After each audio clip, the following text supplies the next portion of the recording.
Oh my God, y'all, welcome to my channel. You too can be great. I just finished watching the first episode of Tyler Perry's The Oval, and child, yo, the drama in this show is it's coming off like it's gonna be like a soap opera-ish type feel to it. It's a combination of, I think, what they're trying to mix a little bit of Scandal, which is a little bit more the professional side, with some kind of ratchetness, and they're trying to blend it in to create this drama type feeling.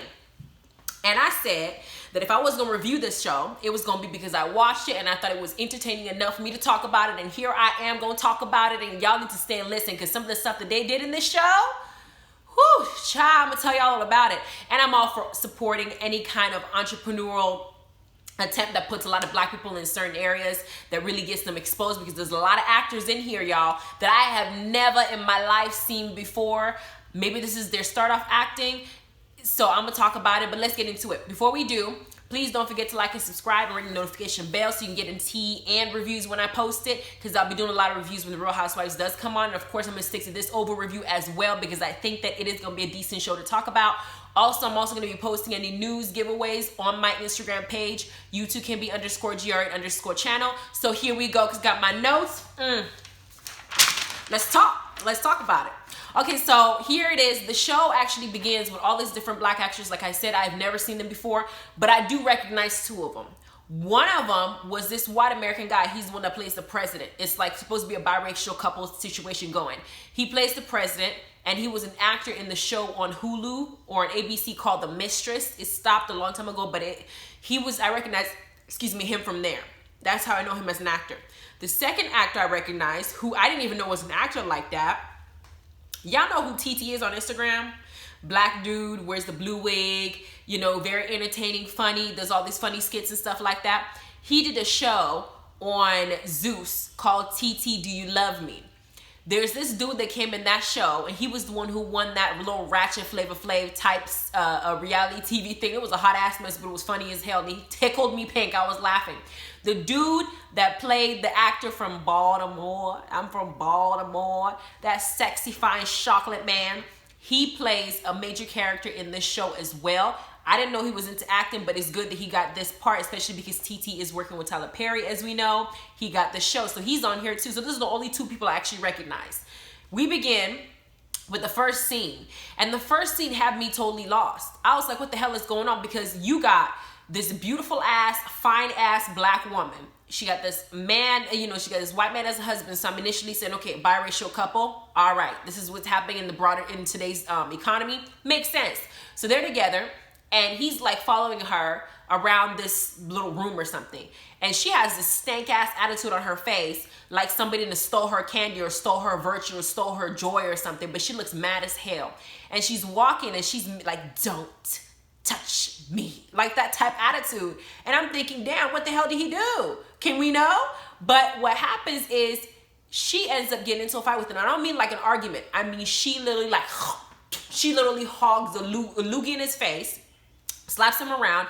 He hits her. This is a married couple, and they are straight beating each other's ass on the first season, and that's how it begins. Now, I will say that the acting in this particular show, because these are probably a lot of new actors, it's not on the level to seasoned actors, but it's enough to get the point across and to not make my stomach turn. But he was whooping her ass, and she was fighting him. I just don't know how this fight happened with no scratches on their faces, but it did happen, and regardless.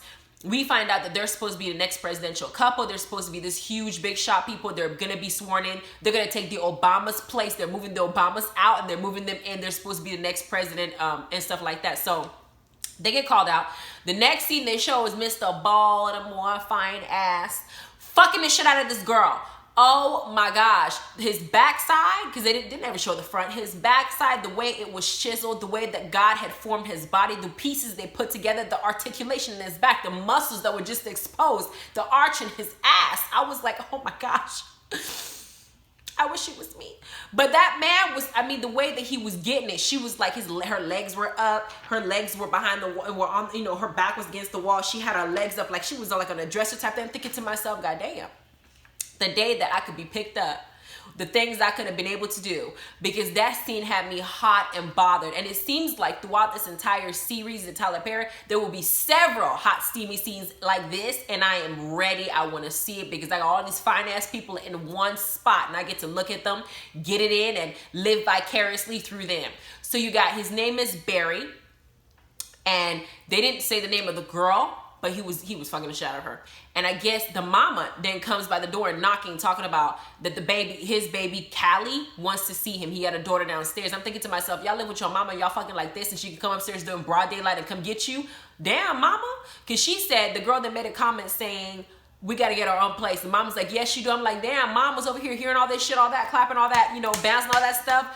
I don't think I can do that in front of my mama, but they were doing that. He comes downstairs, and as he's getting ready to head out, his dad calls him and says, hey, his dad, I guess, is the mover. He's one of the moving crew, works for the president that's moving Obama's whatever stuff out, and moving the new presidential couple, Victoria and I think his name is Hunter Franklin. Those are the two couples. They're supposed to moving in and being the first lady and the president now. His dad calls Barry and says, I need your help to move this stuff in. It's very sensitive stuff. Come and help us. But before he gets to go, he goes outside, and this lady wearing this, like, I don't know what she's wearing, like a robe, this dark robe. She comes up looking like, I don't know if she was supposed to be the Virgin Mary adjacent, but she walks in and she's like she has her hands like this, and she has this thing all over her head, and she's like, I don't know what she's like. I think she's a witch or something when I saw her. She's saying things like, I want to see my daughter. At the same time, Rauka is her dog. She's apparently in her god or her deity. Apparently she's in a cult. And she's saying things like, Rauka will punish you. Just some dumbass. I'm like, she's in a for real cult. She's like this crazy bitch that we just gonna see on this show that wants her child. But Barry has custody of the baby because she's crazy, clearly. I mean, this heifer is sitting here with her palms up in the air in broad daylight talking about, bring the children to me. I'm like, oh my gosh, what the kind of fucked up ass shit, what twisted mind created this character?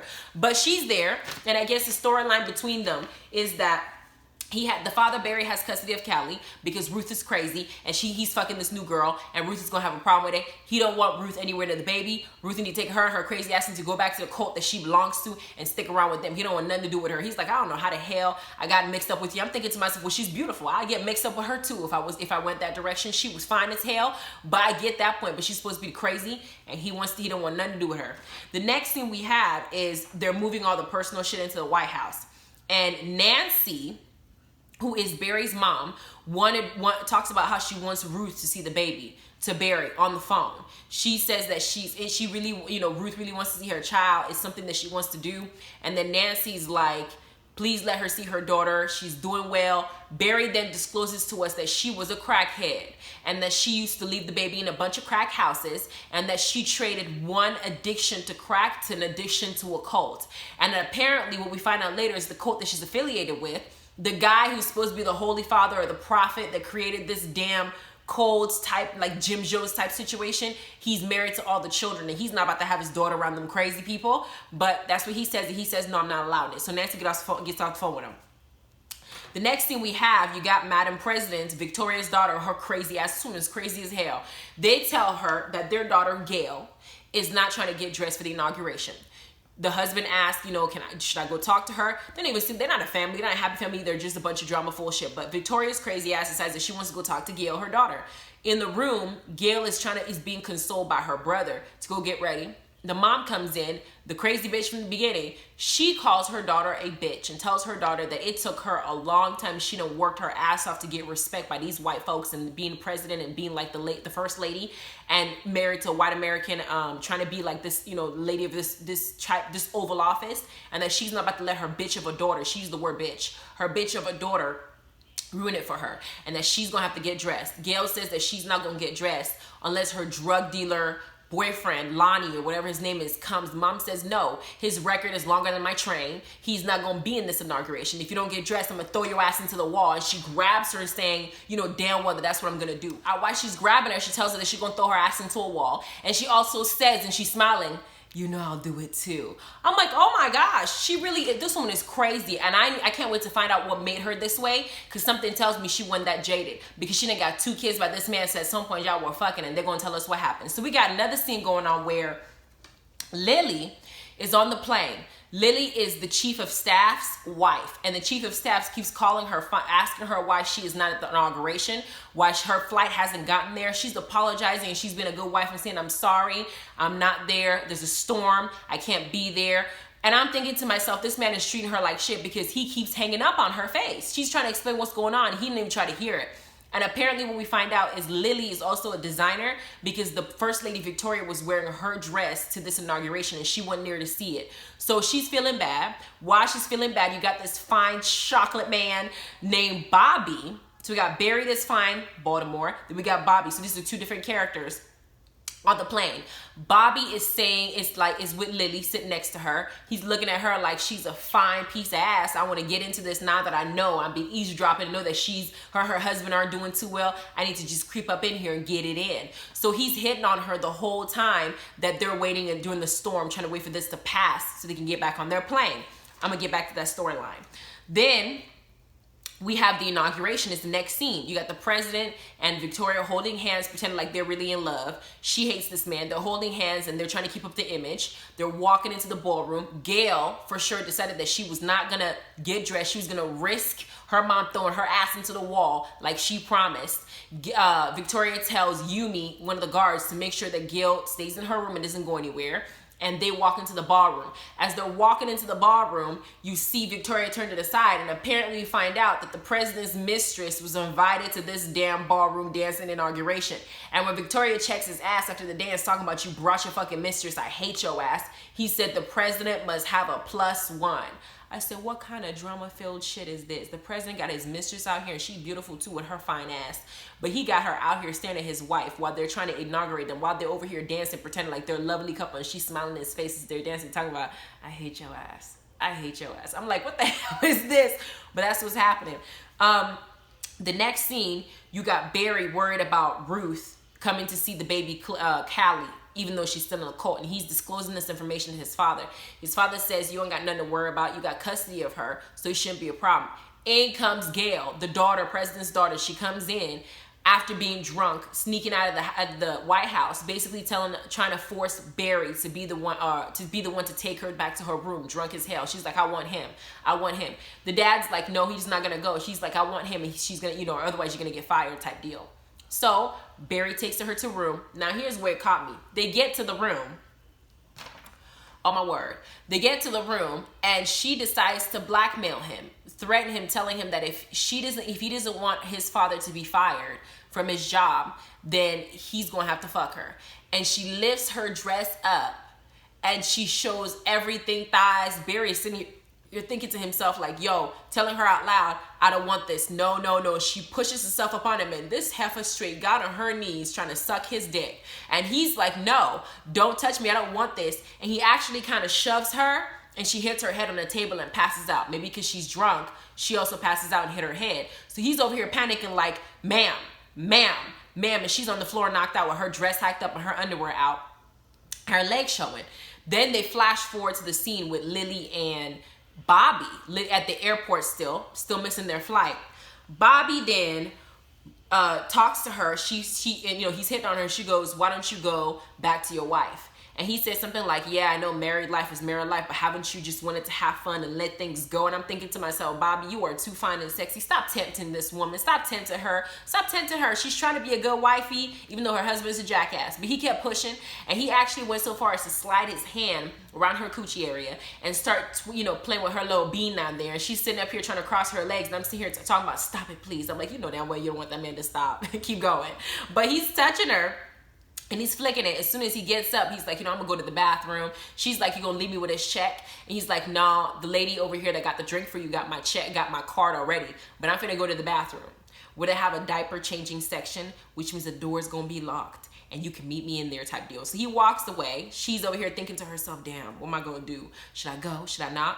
He goes into the bathroom. She goes in, and the first thing she says is, I've never done this before. And the way he attacks that woman, the way he takes off his clothes, and they show his back, and we see this beautiful tattoos on his back. He lifts her leg. I'm like, why are all these scenes so great?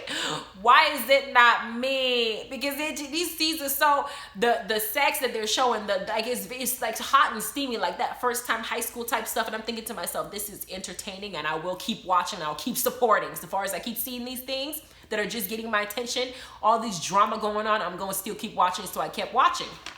The next thing they show, you got Nancy and Ruth. Nancy decided that she's going to let Ruth come see Callie, the baby. Ruth, seeing the baby, she said, I'll give you an hour to see the baby. 2 hours go by, and then she's like, okay, Ruth, you got to go. Ruth shows her crazy ass. She said, no, I'm not leaving without my daughter. Nancy's like, I told you only 2 hours, only 1 hour, you got 2, you gotta go. She goes, no, and she starts holding the baby so tight that she's almost squeezing the life out of the little girl. And she's like, I'm not letting this baby go, whatever, I'm gonna take her with me. Nancy's like snatching Callie off her time, if you don't get out of my house, I'm gonna beat your ass.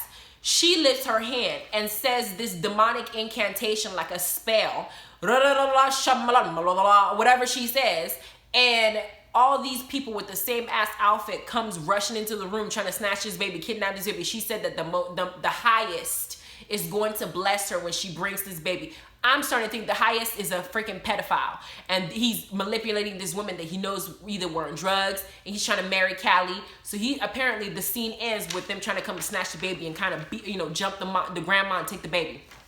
Then they show the last scene where Barry is trying to wake up Gail, who's still passed out on the floor. When he calls Yumi to come in, or not Yumi, another girl to come in, one of the helpers, one of the servants of the little White House thing, and Gail wakes up, and the episode ends with her saying rape, that Barry done raped her while she, when she wakes up, she said he raped me, and Barry's like, I didn't do that. And that's how the episode ends. And I'm sitting here on the edge of my seat talking about, this is gonna be like a soap opera type situation. I'm all for it. You got all these different plots going. You got the president and his wife not getting along. He got a mistress he's fucking. You got Lily and Bobby. Lily's married, Bobby's married. Lily's married to the chief of staff of the White House, but she out here getting all these hot and steamy situations going on with Bobby. You got Barry having his, having this woman that he's also fucking, but his ex-wife or ex-girlfriend Ruth is coming around. She's in a cult and she wants the baby. And Nancy's the grandma trying to see good in everybody. Then you got the president's daughter Gail, who's out here wilding out, and they're trying to keep this image that they're a perfect family, and she's doing all this crazy. We don't know nothing about the son yet. Maybe we'll see something about the son later on, but right now the daughter is crazy. Then you got all these little side plots going on with the White House, and people thinking that this presidential family that's coming in is going to be a hot ass mess compared to the Obamas just less before them. They're going to come with a lot of drama. We got that going on. And then we just have all these different scenes that are happening. So it seems like every episode that we watch, something different is going to happen. So we have all these subplots going on with the main plot circulating about around the presidential family. So it's called The Oval. So far, I like the episode, not necessarily because the acting is the best I've ever seen, far from it. However, I'm thinking these are new actors, new African-American actors that are coming into the scene. Tyler Perry is known for, pro-black. He's known for giving people chances. He's giving them chances to come on this show, really let us see them, maybe get to know them. For those who are better actors, will probably go on to do better things in their life, like the guy from Baltimore, or TT, I love you type thing that's on this show. And I'm all here for the support. I'm going to watch it. And if y'all don't want to watch it, watch these reviews, because I'm going to tell you all about it after it's done. All right, thank you guys. Make sure you like and subscribe and ring the notification bell. I'm going to see y'all later. Bye.